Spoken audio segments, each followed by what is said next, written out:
Bismillahirrahmanirrahim. Assalamu alaikum students. In our last lecture we were discussing about cash management. ठीक है, उसमें हम लोगों ने डिस्कस किया था कि एक्चुअली कैश क्या होता है और हम लोग उसको बिजनेस में कैश को मैनेज करने के लिए कौन कौन सी स्ट्रैटेजीज हैं वो यूज़ कर सकते हैं। अच्छा, एक स्ट्रैटेजी जिसके बारे में हमने कल डिस्कशन की थी that was related to bank reconciliation statement. हमने उसमें कहा था कि हम एक ऐसी स्टेटमेंट प्रिपेयर करते हैं जिसमें हमारी अगर कैश बुक के और पासबुक पासबुक मतलब जो बैंक स्टेटमेंट अगर उनके अंदर कोई डिस्क्रिपेंसीज होती हैं, कोई डिफरेंसेस होती हैं, तो हम उन लोगों को उनको कंफर्म करते हैं, रिकंसाइल करने की कोशिश करते हैं कि एक्चुअली डिफरेंस कहाँ पर आ रहा है और क्यों आ रहा है। ठीक है, अच्छा यहाँ पर अब नेक्स्ट अभी हम लोगों ने प्रैक्टिस क्वेश्चन जो थे वो स्टार्ट करने थे। प्रैक्टिस क्वेश्चन स्टार्ट कर लेते हैं। प्रैक्टिस क्वेश्चन के अंदर अगर हम लोग सबसे पहले प्रॉब्लम जो है वो देख लेते हैं 7A3। ठीक है, प्रॉब्लम 7A3 में बेसिकली मैक्सिमम ट्रांजेक्शन्स जो हैं वो मौजूद हैं। जब हम लोगों ने इसके लिए एक फॉर्मेट जो था वो डिस्कस किया था लास्ट क्लास में, तो लास्ट क्लास में फॉर्मेट में मैंने आपको बताया था कि जब भी हम कोई रिपोर्ट बनाते हैं तो उसके लिए मतलब स्टेटमेंट बनाते हैं तो सबसे पहले उसका नाम आ जाएगा, जो भी कंपनी का नेम होगा, उसके बाद फिर हम उसको कह देंगे कि वो स्टेटमेंट आ जाएगी, बैंकिंग रिकंसिलिएशन स्टेटमेंट, और उसके बाद फिर उसकी डेट आ जाएगी जिसमें मंथ या जिस ईयर के लिए हम उसको बना रहे हैं। और उसके बाद फिर हमने कहा था कि पहले हम उसको जो बैंक स्टेटमेंट का बैलेंस होता है उसको एडजस्ट करते हैं, फिर जो कैश बुक का बैलेंस होता है उसको एडजस्ट करते हैं।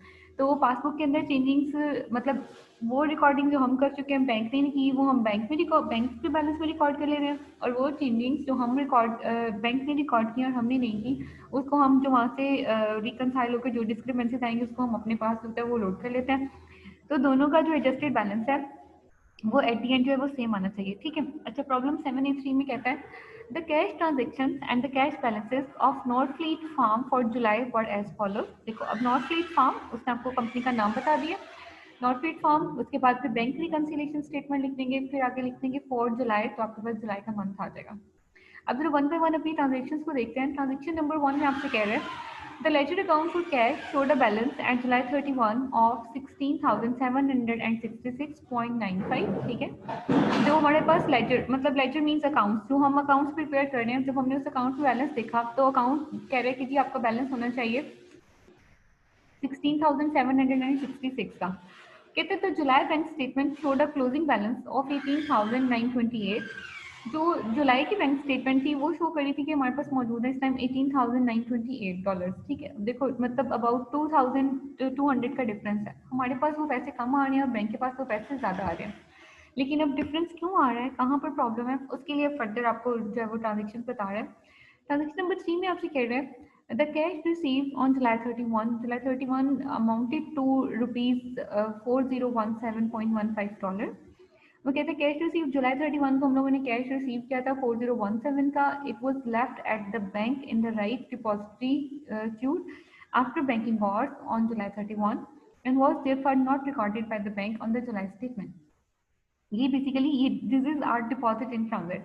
वो कहते हैं हमने कैश रिसीव किया जुलाई 31 को, it was left with the bank, हमने उसको बैंक में छोड़ दिया इन द नाइट डिपॉजिटरी मतलब उस दिन की जो डिपॉजिटरी का जो चार्ट था उसकी नाइट में हमने उसको वहाँ पे ड्रॉप किया है आफ्टर बैंकिंग आवर्स जो थे वो क्लोज हो चुके थे July 31 and was there for not recorded by the bank. इस वजह से बैंक ने उसको भी अपने पास रिकॉर्ड नहीं किया ऑन जुलाई स्टेटमेंट। अब ये वो पैसे हैं जो हमने हमारे पास आगे थे, हमने उसको बैंक में अपनी तरफ से डिपॉजिट भी कर दिया है लेकिन बैंक ने उसको अभी तक रिकॉर्ड नहीं किया। तो ये बेसिकली हमारे पास डिपॉजिट इन ट्रांजिट है। डिपॉजिट इन ट्रांजिट को हमने कहा था कि उसको हम बैंक स्टेटमेंट के बैलेंस में ऐड करते हैं, क्योंकि हम उसको अपने पास ऐड कर चुके हैं, बैंक ने भी उसको ऐड नहीं किया, बैंक उसको नेक्स्ट डे ऐड कर देगा, तो ऑटोमेटिकली हमारे पास जो बैलेंसेज हैं वो रिकनसाइल हो जाएंगे। ठीक है, ओके नेक्स्ट आपके पास है 4 पे आपसे कहते हैं also included with the July bank statement was the debit memorandum from the bank of 7.65 representing service charges for जुलाई। वो कहते हैं कि also included in the July bank statement की में इंक्लूडेड है डेबिट मेमोरेंडम। डेबिट जब बैंक हमारे account को डेबिट करता है तो इसका मतलब उसने पैसे हमारे काट लिए हैं, अगर क्रेडिट मेमोरेंडम होगा तो इसका मतलब है पैसे उसने हमारे पास जमा कर दिए हैं। देखो अगर हम देखा जाए हम डेबिट तब करते हैं जब हमारे पास पैसे आते हैं, हम क्रेडिट तब करते हैं जब हम हमारे पास से पैसे चले जाते हैं। अच्छा, बैंक जब हमारे अकाउंट को डेबिट करते हैं ना, बैंक का डेबिट करने का मतलब है बैंक के पास अब पैसे चले गए, हमारे अकाउंट से कटेंगे, हमारे अकाउंट से वो डेबिट का मतलब है बैंक ने डेबिट किया। बैंक भी तो डेबिट तभी करेगा ना जब बैंक के पास पैसे आएंगे। ऑब्वियसली बैंक के पास पैसे कब आएंगे, जब हम हमारी तरफ से पे होंगे, ठीक है। अब क्रेडिट मेमोरेंडम, जब बैंक क्रेडिट करता है इसका मतलब हमारे अकाउंट में पैसे जमा हो गए हैं, ठीक है। अब मसला ये, हमारे अकाउंट में पैसे कब जमा होते हैं, जब बैंक पेमेंट करता है। बैंक अपनी तरफ से उसको ट्रांजेक्शन को क्रेडिट करता है इस वजह से कि जी उसके पैसे कम हो गए, लेकिन हमारे अकाउंट में अल्टीमेटली पैसे जो होते हैं वो ज़्यादा हो जाते हैं, ठीक है। तो यहाँ पे वो कहते हैं also included with the July bank statement, bank statement में डेबिट मेमोरेंडम था। अगर बैंक हमारे अकाउंट को डेबिट कर रहा है तो इसका मतलब बैंक हमारे अकाउंट से पैसे काट रहा है, हमारे अकाउंट से पैसे कट जाएंगे और वो बैंक के अकाउंट में चले जाएंगे।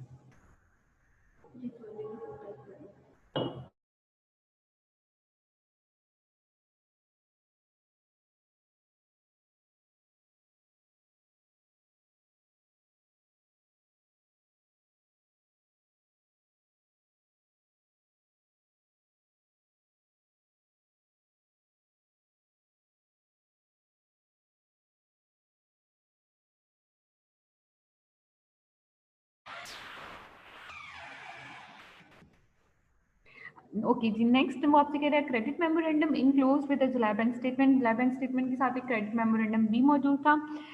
indicated that a non-interest bearing note receivable for 4545 from rents means left with the bank for the collection had been collected and the proceeds credited to the account of note fleet firm। यहाँ पे वो कहते हैं कि अच्छा ये जो पहले बैंक चार्जेस की बात करे थे ना, बैंक चार्जेस बैंक डिडक्ट कर चुका है। अब हमने बैंक स्टेटमेंट वाले बैलेंस में इसको ट्रीट नहीं करना, हमने बैंक चार्जेस को क्या करना है, हमने बैंक चार्जेस को जो हमारे पास कैश वाला लेजर बैलेंस आ रहा है हमने इसको वहाँ पर रिकॉर्ड करना है, वहाँ से हमने इसको माइनस करना है, ठीक है। अच्छा, क्रेडिट मेमोरेंडम कह रहे हैं बैंक स्टेटमेंट के साथ अटैच है, जो कि इंडिकेट कर रहा है कि that are non interest bearing note receivable. हमारे पास एक नोट रिसीवेबल था, उसके ऊपर कोई भी इंटरेस्ट नहीं है, ठीक है। अमाउंट इसकी कितनी है, 4545, मतलब $4545 from the rents means company बता दी है। कहता है हमारे पास नोट रिसीवेबल मौजूद था लेफ्ट विद द बैंक, उसको हमने बैंक में छोड़ दिया फॉर कलेक्शन के लिए। हैड बीन कलेक्टेड, उसको उसने कलेक्ट कर लिया है। एंड द प्रोसीड क्रेडिटेड, और जो प्रोसीड है वो क्रेडिट कर दिया नॉट क्रेडिट फॉर्म के अकाउंट के अंदर, ठीक है। तो यहाँ पर बेसिकली क्या करना है, ये जो 4545 के जो पैसे हैं ये बैंक अपने पास ऐड कर चुके हैं, हमने इसको अपने पास लेजर बैलेंस में ऐड कर लेना है, ठीक है। नेक्स्ट आपसे कह रहे हैं comparison of the paid cheques return by the bank with the entries in the accounting record reveal that check number 821 for 835.02 issued July 15 in the payment for the office equipment had been erroneously entered in note fleet records as 853.02। अच्छा, कहते comparison of the paid cheques, हम लोगों ने जो check पे किए हुए थे जब हमने उनको कंपेयर किया रिटर्न बाय द बैंक, कहते वो जो बैंक से वापस आए हैं तो हमने विद एंट्रीज, हमने उनका एंट्रीज के साथ कंपेयर किया। मतलब एक चेक जो हमने पे किया हुआ था उसको जब वो बैंक से मतलब जब वो बैंक से रिटर्न होकर आया तो उसकी पेमेंट हो गई है, कहते जब हमने उसको एंट्रीज के साथ उस चेक की अमाउंट की कंपैरिजन किया है तो कहता है इन द अकाउंटिंग रिकॉर्ड के अंदर रिवील, उसने क्या रिवील किया, क्या शो किया कि चेक नंबर 821 का जो चेक ना वो हमने 835.02 में इशू किया था जुलाई 15 को in the payment for the office equipment. Office equipment की हम पेमेंट कर रहे थे, मतलब ऑफिस इक्विपमेंट हमने परचेज कर लिया होगा तो हमने एंट्री होगी अपने पास ऑफिस इक्विपमेंट डेबिट और कैश हमने क्या कर दिया होगा क्रेडिट। क्रेडिट कितने से करना था, 835 से। And had been erroneously entered in not fleet's record as 853, लेकिन गलती से हमने उसको कितना कर लिया 853, मतलब ये कि माइनस करने थे 835 लेकिन माइनस कितने कर दिए 853, ज़्यादा पैसे। अब देखो अगर हम 835 से 853 का डिफरेंस लगाएं तो फिर तकरीबन 18 रुपीज़ का बनेगा, ठीक है। अब वो जो 18 रुपीज़ हम ज़्यादा अपने पास क्रेडिट कर चुके हैं अब हम उसको वापस डेबिट कर देंगे, ठीक है। मतलब हमने पेमेंट करनी थी 835 की तो पेमेंट रिकॉर्ड कर ली 853 की, ज़्यादा पैसे माइनस कर चुके हैं तो जो 18 रुपीज़ हम ज़्यादा माइनस किए हैं अब वो 18 रुपीज़ हम वहाँ पर ऐड बैक कर लेंगे, ठीक है, अपने लेजर के बैलेंसेस के अंदर। नंबर नेक्स्ट में कह रहे हैं 7 में कह रहे हैं examination of the paid cheques also reveal that 3 cheques, कहते हैं जब हम पेड जो हमने पे किए हुए थे चेक्स उनको जब हमने एग्जामिन किया तो उसमें से रिवील हुआ कि जो 3 चेक्स थे ऑल इशूड इन जुलाई, तीनों जो चेक्स थे वो इशू में जुलाई में इशू हुए थे, had not yet been paid by the bank, अभी तक बैंक ने उसकी पेमेंट नहीं की। चेक नंबर 811 था वो 861.12 का, चेक नंबर 814 था वो था $640.80 का और चेक नंबर 823 था वो था $301.05 का। मतलब ये 3 चेक्स थे जो कि आउटस्टैंडिंग थे जिसकी पेमेंट हम अपनी तरफ से कर चुके हैं। वो कहता है कि ये अभी तक हम उसको पे कर चुके हैं, अपने पास रिकॉर्ड कर चुके हैं, बट ये नॉट, वो कहते हैं not yet been paid by the bank, लेकिन बैंक ने अभी तक उनको पे नहीं किया। इसका मतलब है कि वो अनप्रेजेंटेड या आउटस्टैंडिंग चेक्स हैं, अभी तक वो बैंक में पेमेंट के लिए प्रेजेंट ही नहीं हुए। तो हम, जाहिर सी बात है वो चेक तभी प्रेजेंट होंगे, बैंक उनकी पेमेंट कर देगा, तो हम आउटस्टैंडिंग चेक्स को बैंक स्टेटमेंट में से माइनस कर देंगे। ये चेंजिंग हम कर चुके हैं रिकॉर्ड, बैंक ने इसको भी रिकॉर्ड नहीं किया, तो हम इसके बाद बैंक में भी इसको माइनस कर देंगे।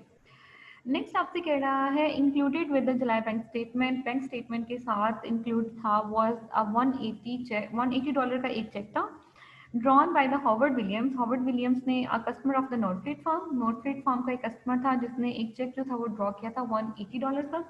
मतलब हमारा कोई कस्टमर है, उसने एक चेक ड्रॉ करके हमें दे दिया, इसका मतलब $180 का चेक उसने हमें दिया हुआ था। This cheque was marked NSF. NSF के बारे में कल भी डिस्कशन की थी कि that is non sufficient fund, ठीक है। जो नॉन सफिशिएंट या नॉट सफिशिएंट फंड का जो हमारे पास चेक होता है, इसका मतलब है कि उन्होंने चेक ड्रॉ करके हमें दिया, जब चेक बैंक में प्रेजेंट हुआ पेमेंट के लिए, तो उन्होंने कहा कि जी हाँ, तो फंड्स ही मौजूद नहीं है। अगर ना हो तो ऐसा चेक डिसऑनर हो जाता है, ठीक है। It has been included in the deposit of July 27। कहते हैं जुलाई 27 के डिपॉजिट्स में मौजूद है कि हमने, जब हमारे पास चेक आया हमने नोट कर लिया कि हाँ जी चेक आ गया, अब बैंक में भेज दिया उसके कलेक्शन के लिए। जब बैंक में गया कलेक्शन के लिए तो बैंक से तो वो डिसऑनर हो गया। अब हम इस चेक को क्या करेंगे, हमने इसको अपने पास ऐड कर लिया था, लेकिन अब हम इसको क्या करेंगे, माइनस कर देंगे। But had been charge back against the company's account number 31। लेकिन कहता है कि जो चार्ज बैक हो गया, मतलब हमने बैंक में पैसे भेजे, बैंक ने हमारे अकाउंट में एंट्री कर दी कि हाँ जी पैसे आ गए हैं, लेकिन जब आगे फर्दर वो प्रेजेंट हुआ वो एनएसएफ चेक था, एनएसएफ चेक मतलब वो डिसऑनर हो गया। तो डिसऑनर की वजह होने की वजह से जो बैंक था उसने रिवर्स कर दिया उसको, ठीक है, उसको पे मतलब रिवर्ट कर दिया। तो इस वो जो एनएसएफ चेक होते हैं उसको हम माइनस कर लेते हैं अपने बैलेंस में से, जो हमारे पास कैश बुक का बैलेंस होता है या कैश लेजर का बैलेंस होता है। तो ये सारी एंट्रीज हैं जिसको हमने रिकॉर्ड करना है अपने पास। नंबर इंस्ट्रक्शन आपसे कह रहे हैं कि नंबर 1 पे prepare a bank reconciliation for Northfleet farm at July 31। जुलाई 31 के हिसाब से बीआरएस बनाएंगे। Prepare journal entries in general form to adjust the accounts at July 31। Assume that accounts have not been close.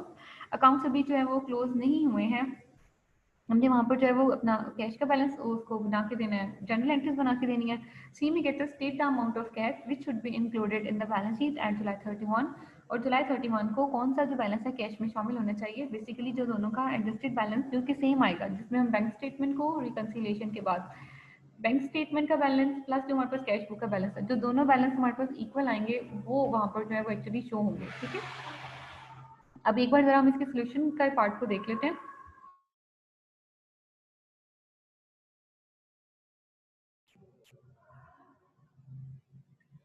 तो अब हम लोग जरा इसका सोल्यूशन जो है वो चेक कर लेते हैं।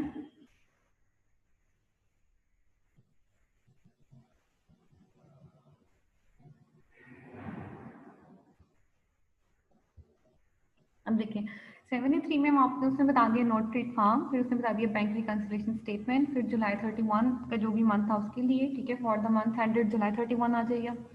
नेक्स्ट अब आपसे कहता है या सॉरी एज ऑन जुलाई 31 आ जाएगा, या सिंपल डेट भी मेंशन कर देंगे तो भी ठीक है। अब देखो cash balance as per bank statement का कैश बैलेंस आपके पास 18,928 था। उसमें हमने ऐड करना था डिपॉजिट इन ट्रांजिट्स, उसको ऐड करके तो ये हमारे पास सब टोटल ये आ गया। उसके बाद हमारे पास थे आउटस्टैंडिंग चेक्स। अब 3 चेक्स जो थे वो आउटस्टैंडिंग थे, चेक नंबर मौजूद है, यहाँ पर उसके अमाउंट्स मौजूद हैं, तीनों अमाउंट्स को ऐड करेंगे, आउटर कॉलम में मेंशन करेंगे। अब जो adjusted cash balance as per bank statement है वो हमारे पास आ गया $21,000 142.30, ठीक है। अच्छा, अब जब हम अपने बैंक स्टेटमेंट की को कैश बैलेंस की बात करते हैं, तो cash balance as per ledger, ledger का कैश बैलेंस 16,766.95 आ गया। उसमें हमने ऐड करनी थी बैंक कलेक्शन, वो जो बैंक के साथ हम लोगों ने अपना एक नोट रिसीवेबल लेफ्ट किया था 4,545 का, वो आ गया। उसके बाद चेक रिकॉर्डेड एज वो 853 का हमने रिकॉर्ड कर लिया था, रिटर्न एज कितने का था 835 का। तो उन दोनों का जो डिफरेंस था $18 का, वो भी वहाँ पर ऐड हो जाएगा क्योंकि हम ज़्यादा माइनस कर चुके थे। दोनों अमाउंट को माइनस करेंगे तो सब टोटल आ जाएगा।